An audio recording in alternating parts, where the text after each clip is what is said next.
नमस्कार, भारत 24 में आपका स्वागत है। मैं हूं आपके साथ महिमा सिंह कंवर। शाम के 7 बजने को वक्त हो चला है राजपथ का। सबसे पहले आपको इस वक्त की बड़ी खबर बता दें। 16 दिन में दूसरी बार फिर से अतीक अहमद की साबरमती टू प्रयागराज यात्रा शुरू हो चुकी है। भारी सुरक्षा के बीच अतीक प्रयागराज के रास्ते पर है, क्योंकि उमेश पाल के मर्डर मामले में अतीक से पूछताछ हो रही है। साबरमती जेल से बाहर आकर वैन में बैठे हुए अतीक ने कहा कि उसको मारने की साजिश रची जा रही है। अतीक के चेहरे पर डर साफ साफ नजर आया। रिपोर्ट देखिए।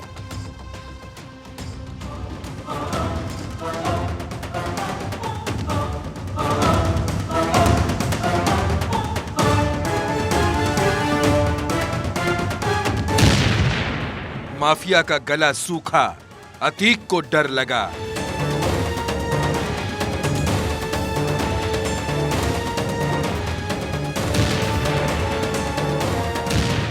जैसे ही सुना यूपी, डॉन का बढ़ गया बीपी।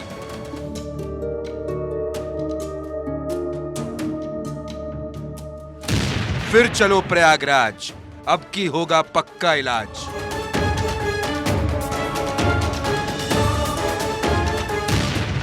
भयंकर डर सताए, कहीं गाड़ी पलट न जाए।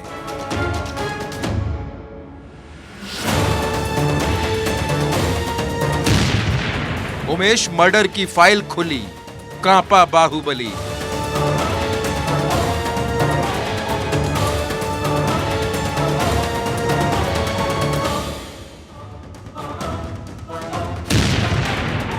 ये सफर नहीं आसान, बस इतना समझ लीजिए।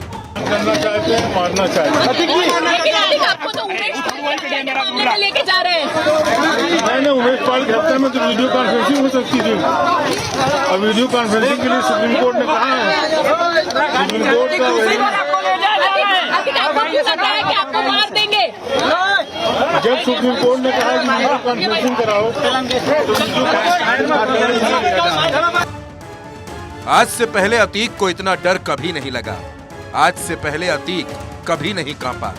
वो जो बेखौफ था, वो जो दूसरों के लिए आतंक था, जिसकी दहशत से प्रयागराज सहम जाता था, जिसकी आंखों के इशारों से सियासत की हवा तय होती थी, आज उसकी आंखों में सिर्फ खौफ था, डर था। यमराज उसे अपने सामने ही खड़े महसूस हो रहे थे। आज उसकी सिट्टी पिट्टी गुम है। आज ये माफिया गुमसुम है, क्योंकि बीते 16 दिनों में दूसरी बार अतीक अहमद को फिर से प्रयागराज लाया जा रहा है। उमेश पाल हत्याकांड में अतीक अहमद के खिलाफ वारंट भी जारी हुआ है। पुलिस अतीक को प्रयागराज कोर्ट में पेश करेगी और फिर रिमांड की मांग करेगी। साबरमती की सलाखों में सुबह जैसे ही अतीक को खबर मिली कि यूपी जाना है, तो अतीक बदहवास हो गया। वो बार बार कहने लगा कि वीडियो कॉन्फ्रेंसिंग से पेशी क्यों नहीं करवाई जाती। लेके जा रहे हैं। नहीं, उमेश पाल की हत्या में तो वीडियो कॉन्फ्रेंसिंग हो सकती थी, और वीडियो कॉन्फ्रेंसिंग के लिए सुप्रीम कोर्ट ने कहा है। सुप्रीम कोर्ट जब सुप्रीम कोर्ट ने कहा कि वीडियो कॉन्फ्रेंसिंग कराओ, तो लेकिन ये योगी हैं जिन्होंने कहा था कि माफिया को मिट्टी में मिला देंगे। योगी के राज में माफिया इतना डरा है कि आज उसका गला सूख रहा था। उसको बार बार योगी के वही शब्द याद आ रहे थे।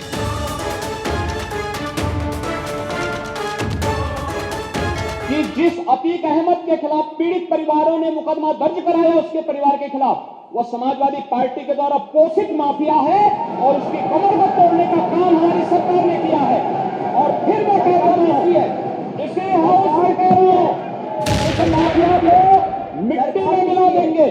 सरकार किसी है, और सरकार किसी है, मतलब क्या हो, ये माफिया है, इनको मिट्टी में मिलाने का काम करेंगे। अपराधी आप लोग हैं, अपराधी को भी दूर कर रहे। योगी का यह ऐलान अतीक के कानों में गूंज रहा था। उसके दिल की धड़कन बढ़ी हुई है। एक बार फिर अतीक 1300 किलोमीटर का सफर करके प्रयागराज आएगा। पूरे सफर की वीडियो रिकॉर्डिंग होगी। पहली बार से ज्यादा अतीक इस बार डरा है, क्योंकि उसे लगता है कि इस बार तो उसे पक्का मार देंगे। अतीक डरा हुआ है और उसका डर दिख भी रहा है कि योगी ने जो कहा था वो भी सही था। और कानून व्यवस्था के लिए तो कहना ही क्या है। जो लोग पहले उत्तर प्रदेश की कानून व्यवस्था को दता बताते थे, आज आप देख रहे होंगे उनके सामने स्वयं के जान के लाले पड़ रहे हैं। जब कोर्ट उन्हें सजा सुनाती है तो उनकी पैंटें भी गीली होती हुई देखती है। जनता देखती है कि कैसे माफिया पहले जनता को तबाह करते थे, उद्योगपतियों को धमकी भेजते थे, व्यापारियों का अपहरण करते थे, और आज उनकी सब सिट्टी पिट्टी गुम है। उधर उमेश पाल का परिवार चाहता है कि उन्हें इंसाफ मिले। जब तक इस माफिया का सर्वनाश नहीं होगा उन्हें शांति नहीं मिलेगी।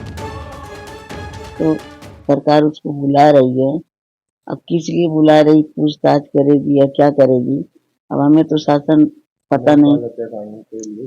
अच्छा, तो हत्याकांड के लिए ले आ रही है तो अपना जो भी हो कड़ी से कड़ी कार्रवाई करे, पूछताछ करे, वो क्या कबूलता है क्या नहीं कबूलता। लेकिन जो मेरे बेटे के जो सीसी कैमरे में दिखाई दे रहे हैं जिन्होंने हत्या की है, मेरा यही कहना है कि उससे कबूलवाएं और जो हत्यारे हैं उनको पकड़ें और उनको भी मुक्त करें। माननीय मुख्यमंत्री जी को मैं धन्यवाद दूंगी क्योंकि जो कार्रवाई वो करवा रहे हैं या कर रहे हैं, क्योंकि ये मेरे हाथ में तो है नहीं। मांग करूंगी कि जो इन्होंने मेरे आदमी और मेरे 2 गनरों की हत्या करवाई है, इस तरह से इनकी जो पूछताछ होगी, पूछताछ जो करना कार्रवाई करें। लेकिन मैं बस यही मांग रही हूँ कि इनकी भी इसी तरह से हत्या कराई जाए, कि कम से कम इन्हें भी आभास हो कि किसी के जीवन को खत्म करना किस तरह से गलत है। अतीक का पूरा परिवार योगी की कार्रवाई और पुलिस के एक्शन से हिल गया है। शाइस्ता भागी भागी घूम रही है, असद भी गायब है, तो इधर बार बार अतीक पर शिकंजा कसता जा रहा है। माना जा रहा है कि जैसे जैसे अतीक पर शिकंजा कसेगा माफिया उतना ही टूटेगा। कभी न डरने वाले अतीक की आंखों में दिखाई ये डर योगी की सख्त कानून व्यवस्था का पक्का सबूत है। Bureau report, Bharat 24।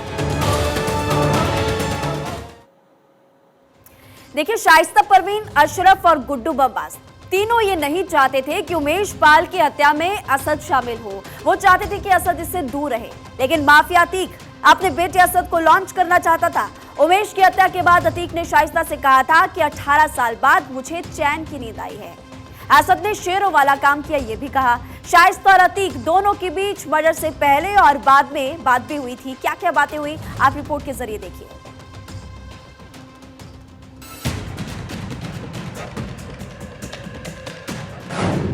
असद को करना था लॉन्च, अतीक जागा पूरी रात।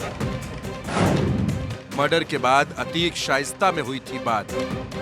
उमेश पाल की हत्या में असद शामिल हो, असद गोली चलाए, ये अशरफ, गुड्डू और शाइस्ता तीनों को नामंजूर था। तीनों ने अतीक अहमद से कहा कि असद को इस पूरे कांड से दूर रखना ही सही रहेगा, क्योंकि वो अभी बच्चा है। शाइस्ता ने बार बार अतीक से कहा कि असद को इस मामले से दूर रखिए, लेकिन अतीक किसी की नहीं सुनना चाहता था। ना ही अतीक ने किसी की सुनी, क्योंकि अतीक हर कीमत पर उमेश को मिटाना चाहता था। लेकिन अशरफ और गुड्डू दोनों चाहते थे कि शूटर से ही काम करवाया जाए। वो बार बार अतीक को मना करते रहे, लेकिन डॉन अपने आगे किसी की बात सुन नहीं रहा था। दरअसल अतीक का तरीका यही है। अगर आप अतीक के 40 सालों के क्राइम करियर को देखेंगे तो आपको पता चलेगा कि अतीक ने हमेशा ऐसे ही काम किया है, क्योंकि अतीक लॉन्चिंग पैड की तरह काम करता था। चांद बाबा का मर्डर, अतीक की लॉन्चिंग। राजू पाल की हत्या, अशरफ की लॉन्चिंग। उमेश पाल का मर्डर, असद की लॉन्चिंग।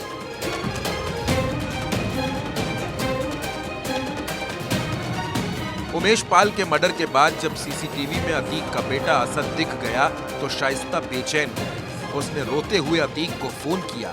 बातचीत में अतीक शाइस्ता पर नाराज भी हो गया। असद अभी बच्चा है, उसे इस मामले में नहीं लाना चाहिए था। असद शेर का बच्चा है, उसने शेरों वाला काम किया है। उमेश की वजह से मेरी नींद हराम हो गई थी। आज असद की वजह से मैं 18 साल बाद चैन की नींद सोया हूँ। बेवजह की बात करके मेरा मूड मत खराब करो, सब मैनेज हो जाएगा। शाइस्ता अपने बेटे को इस मामले में नहीं लाना चाहती थी, लेकिन अतीक की जिद के आगे किसी की न चली। तो इधर शूटर्स के साथ साथ अतीक फैमिली के लेडी गैंग की भी पुलिस को तलाश है। शाइस्ता अतीक की बेगम, आयशा नूरी अतीक की बहन, उंजिला आयशा की बेटी। अतीक के पूरे इतिहास में कभी भी उसे गिरफ्तार नहीं किया जा सका। हमेशा अतीक ने खुद सरेंडर किया।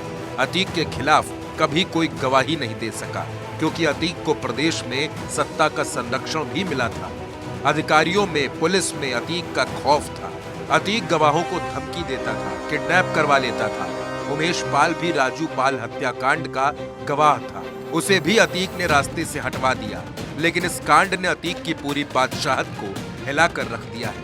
तो उमेश पाल हत्याकांड में अतीक के खिलाफ वारंट भी जारी हुआ है। अतीक को एक बार फिर साबरमती जेल से प्रयागराज लाया जाएगा। Bureau report, Bharat 24। अतीक को तो डर सता ही रहा है। अब अगला नंबर है मुख्तार अंसारी का। पूर्व विधायक बाहुबली मुख्तार को वाराणसी के कोयला व्यवसायी नंद किशोर रुंगटा की हत्या के मामले में 15 अप्रैल को सजा सुनाई जा सकती है। इस मामले में सुनवाई और बहस अब पूरी हो चुकी है। ये मुकदमा साल 2007 में कायम हुआ था। देखिए रिपोर्ट।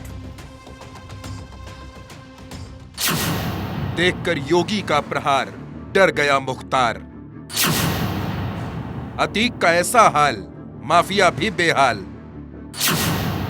फैसले की घड़ी, अंसारी की मुश्किलें बढ़ी। सलाखों में हुआ बेचैन, न दिन कटे न रैन। अतीक अहमद को तो उसके पापों की सजा मिल रही है। अतीक की हालत खराब है तो इधर मुख्तार अंसारी की बेचैनी बढ़ गई है क्योंकि अब उसके भी गुनाहों का हिसाब होगा। तत्कालीन भाजपा विधायक कृष्णानंद राय और वाराणसी के कोयला व्यवसायी नंद किशोर रुंगटा की हत्या के मामले में 15 अप्रैल को फैसला आएगा। एमपी एमएलए कोर्ट की अदालत में शनिवार को आरोपी मुख्तार अंसारी और उसके भाई सांसद अफजाल अंसारी पर बहस पूरी कर ली गई। मुख्तार और अफजाल अंसारी पर 2007 में गैंगस्टर एक्ट के तहत मुकदमा दर्ज किया गया था। यह मुकदमा कृष्णानंद राय की हत्या को आधार बनाते हुए दर्ज किया गया था। मुख्तार पर कृष्णानंद राय की हत्या के अलावा रुंगटा के अपहरण और हत्या का मुकदमा दर्ज किया गया था। अदालत ने 23 सितंबर 2022 को मुख्तार और अफजाल के खिलाफ आरोप तय किए थे। अभियोजन और मुख्तार की तरफ से गवाही पूरी होने के बाद शनिवार को अफजाल की तरफ से भी बहस पूरी हो गई। मामले में अफजाल जमानत पर है। 2005 में मोहम्मदाबाद के बसनिया चट्टी पर कृष्णानंद राय समेत 7 लोगों की हत्या कर दी गई थी।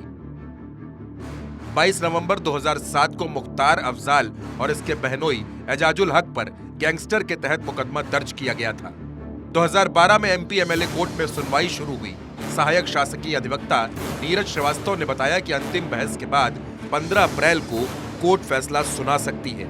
सुनवाई के दौरान मुख्तार के मामले में 10 और अफजाल के मामले में 7 लोगों की गवाही हुई थी। मुख्तार के भी पूरे परिवार पर कसा है शिकंजा। बेटा अब्बास अंसारी है जेल में बंद। अब्बास की पत्नी भी हो चुकी गिरफ्तार। बेटे उमर के खिलाफ भी वारंट जारी। मनी लॉन्ड्रिंग केस में लखनऊ की सीबीआई स्पेशल कोर्ट में हुई पेशी। मुख्तार के इस मामले में अब 19 अप्रैल को सुनवाई। बांदा जेल से लखनऊ लाया गया था मुख्तार। मार्च 2021 में ईडी ने मनी लॉन्ड्रिंग का केस दर्ज कराया। 15 अप्रैल को नंदकिशोर रुंगटा की हत्या के मामले में फैसला आएगा तो 19 अप्रैल को मनी लॉन्ड्रिंग के मामले में आरोप तय होंगे। यानी अतीक के बाद मुख्तार अंसारी की मुश्किलें बढ़ेंगी क्योंकि योगी राज में किसी भी माफिया की गुंडाई नहीं चलेगी। अतीक और मुख्तार दोनों को मिट्टी में मिलाने की कसम योगी पहले ही ले चुके हैं।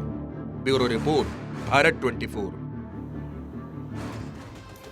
अब खबर बॉलीवुड जगत से जुड़ी हुई आपको बताते हैं। बॉलीवुड के दबंग सलमान खान को एक बार फिर से जान से मारने की धमकी मिली है और इस मामले में पुलिस ने अब एक नाबालिग आरोपी को गिरफ्तार कर लिया जो कि राजस्थान का रहने वाला है। सलमान को इससे पहले भी 2 बार धमकी मिल चुकी है।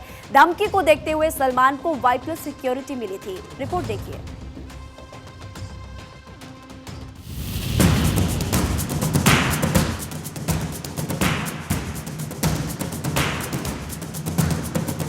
बॉलीवुड के दबंग खान सलमान खान को लगातार धमकियां मिल रही हैं।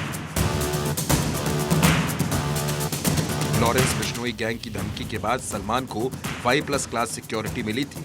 साथ ही सलमान के अपार्टमेंट के बाहर पुलिस चौकी बनाई गई थी। तो एक बार फिर सलमान को धमकी मिली कि 30 अप्रैल को सलमान को मार दिया जाएगा। सलमान को धमकी की खबर मिलते ही पुलिस के हाथ पांव फूल गए। पुलिस ने फौरन कॉल डिटेल्स निकाली। सलमान को धमकी देने वाला गिरफ्तार। 16 साल के लड़के ने दी थी धमकी। राजस्थान के जोधपुर का रहने वाला है आरोपी रॉकी। पहले भी 2 बार मिल चुकी है सलमान को धमकी। जोधपुर के धाकड़ राम ने 3 ईमेल भेजकर दी थी धमकी। एक टीवी इंटरव्यू में लॉरेंस बिश्नोई ने दी थी धमकी। सलमान खान ने बीते दिनों नई बुलेट प्रूफ कार खरीदी है। ये निसान पेट्रोल SUV है। इसे भाईजान ने विदेश से इंपोर्ट कराया है। अभी तक ये गाड़ी मार्केट में लॉन्च नहीं हुई है। फिलहाल सलमान खान को धमकी देने के नाबालिग आरोपी को गिरफ्तार कर लिया गया है। Bureau report, Bharat 24। और राम मंदिर जन्मभूमि आंदोलन, बाबरी विध्वंस को लेकर एक बार फिर से सियासी वार पलटवार का सिलसिला शुरू हो चुका है और इस बार ये शुरू हुआ है महाराष्ट्र से। दरअसल महाराष्ट्र सरकार में मंत्री चंद्रकांत पाटिल ने उद्धव ठाकरे पर निशाना साधते हुए कहा कि बाबरी मस्जिद में बाला साहेब ठाकरे का कोई योगदान नहीं था, तो इस पर उद्धव बिफर गए और उन्होंने कहा कि सीएम एकनाथ शिंदे या तो इस्तीफा दे दें या फिर बाला साहेब के लिए ऐसी वाणी पर माफी मांगे और अपने मंत्री का इस्तीफा ले लें। तो अब पाटिल का कहना है कि उद्धव को गलतफहमी हुई है।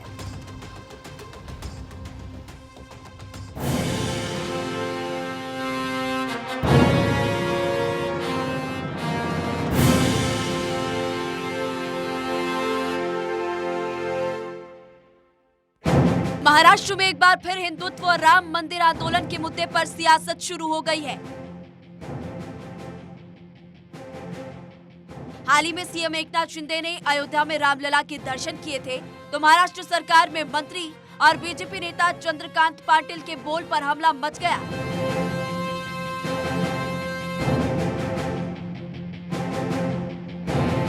चंद्रकांत पाटिल ने एक इंटरव्यू के दौरान कहा कि बाबरी मस्जिद विध्वंस से बाला साहेब ठाकरे और शिवसेना का कोई लेना देना नहीं था।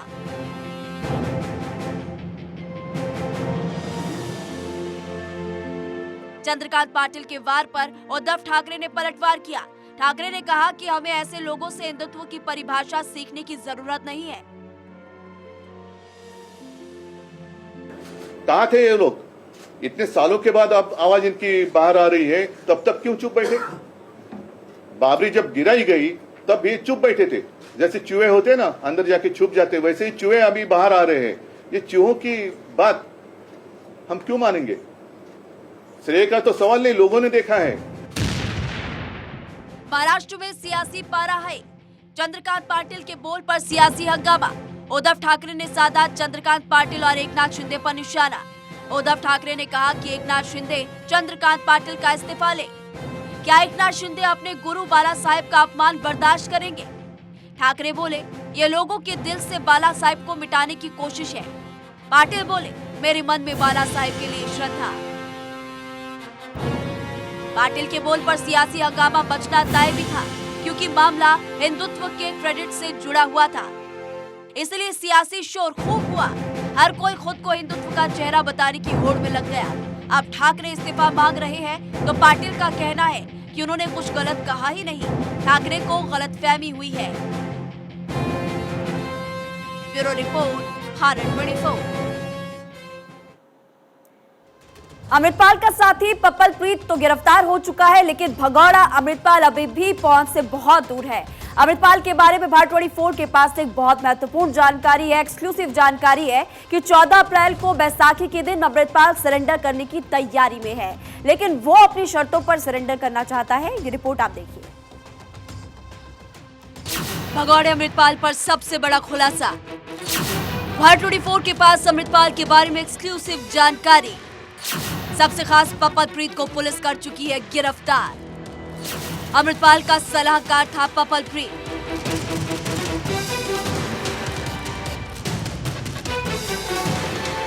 ऑपरेशन अमृतपाल 18 मार्च से शुरू हुआ था, लेकिन इतने दिन बीत जाने के बाद भी आज भी अमृतपाल पुलिस के हाथों नहीं लगा है। अमृतपाल ने अपनी शर्तों के अनुसार बैसाखी के दिन सरेंडर करने की बात कही है। वहीं पर पुलिस के लिए भी सबसे बड़ी चुनौती है कि 14 अप्रैल यानी बैसाखी के पहले अमृतपाल को किसी तरह से गिरफ्तार किया जाए, लेकिन अमृतपाल की सूचना अभी तक पुलिस को नहीं मिली है। 28 मार्च तक अमृतपाल के साथ पप्पलप्रीत उसका साया बनकर रहा। लेकिन अब जब पप्पलप्रीत पकड़ा गया है तो अमृतपाल सिंह अकेला पड़ गया है। पप्पलप्रीत को अमृतपाल का सबसे भरोसेमंद सहयोगी और संरक्षक माना जाता है। अमृतपाल सिंह के भागने और उसके हर कदम पर रहने और खाने पीने का जुगाड़ किया करता था। सूत्रों से मिली जानकारी के मुताबिक पप्पलप्रीत आईएसआई के संपर्क में था। पप्पलप्रीत अमृतपाल का मददगार। अमृतपाल पर है 6 आपराधिक मामले। इनकम टैक्स विभाग का भी मिल चुका है नोटिस। पप्पलप्रीत अमृतपाल का मेन हैंडलर था। अमृतपाल का मीडिया सलाहकार भी रहा। पप्पलप्रीत की कई महिलाओं से दोस्ती थी। इन्हीं की मदद से दोनों पटियाला में रुके। यहाँ से हरियाणा में महिला दोस्त के पास पहुँचे। पप्पलप्रीत दिल्ली में भी एक महिला दोस्त के पास पहुँचा। पप्पलप्रीत सिंह की 2 महिला दोस्त बलजीत कौर और बलबीर कौर गिरफ्तार। दिल्ली की महिला की भी अभी तलाश हो रही है। भगौड़े अमृतपाल के लिए अगर देखा जाए तो पूरे देश में 5000 पुलिसकर्मी लगातार सर्चिंग अभियान चला रहे हैं। इसके अलावा पूरे देश में 150 बस स्टैंड पर सर्चिंग की गई है, लेकिन अमृतपाल के बारे में कोई सूचना नहीं मिली। लेकिन पंजाब पुलिस को एक बड़ी कामयाबी मिली है कि अमृतपाल का सबसे अहम साथी, जो सबसे बड़ा सुराग हो सकता है, पप्पलप्रीत, वो पंजाब पुलिस के गिरफ्त में है और लगातार पंजाब पुलिस उससे पूछताछ कर रही है। पप्पलप्रीत वो शख्स है जो लगातार अमृतपाल के साथ था और अमृतपाल की नेक्सस को लेकर के उसकी मदद कर रहा था। वहीं अमृतपाल को लेकर जो सबसे महत्वपूर्ण बात सामने आई है वो ये है कि अमृतपाल अपनी शर्तों पर सरेंडर करना चाहता है, लेकिन जांच एजेंसी और पुलिस इसी ताक में है कि किसी तरह से उसको गिरफ्तार किया जाए। सूत्रों के मुताबिक अमृतपाल कुछ सियासी लोगों के संपर्क में भी है। उन्हीं के माध्यम से भगौड़ा खालिस्तानी अमृतपाल जांच एजेंसियों तक ये संदेश पहुंचाने की कोशिश कर रहा है वो खुद ब खुद सरेंडर करेगा, और वो भी आतंकवादी भिंडरावाला के स्वरूप में आकर। यानी जिस तरह का पहनावा भिंडरावाले का था, उसी पहनावे को पहनकर वो अपनी शर्तों पर बैसाखी के दिन आनंदपुर साहिब में आकर सरेंडर करेगा। अमृतपाल को लेकर सबसे खास बात यह सामने आई है कि अमृतपाल अपनी शर्तों पर सरेंडर करना चाहता है, जबकि दूसरी तरफ खुफिया एजेंसियां और पुलिस इस ताक में है कि किसी भी तरीके अमृतपाल को गिरफ्तार किया जाए। सूत्रों की माने तो अमृतपाल कुछ बड़े सियासी लोगों के संपर्क में है। उनके माध्यम से वो सुरक्षा एजेंसियों तक यह संदेश पहुंचाने का प्रयास कर रहा है कि वो बैसाखी के दिन आनंदपुर साहिब के अंदर सरेंडर करेगा, वो भी भिंडरावाले के भेष में। यानी जिस तरह का स्वरूप भिंडरावाले का था, बिल्कुल उसी स्वरूप में आकर वो आनंदपुर साहिब के अंदर सरेंडर करेगा। वीडियो जर्नलिस्ट सूरज के साथ थानेश्वर शर्मा, चंडीगढ़।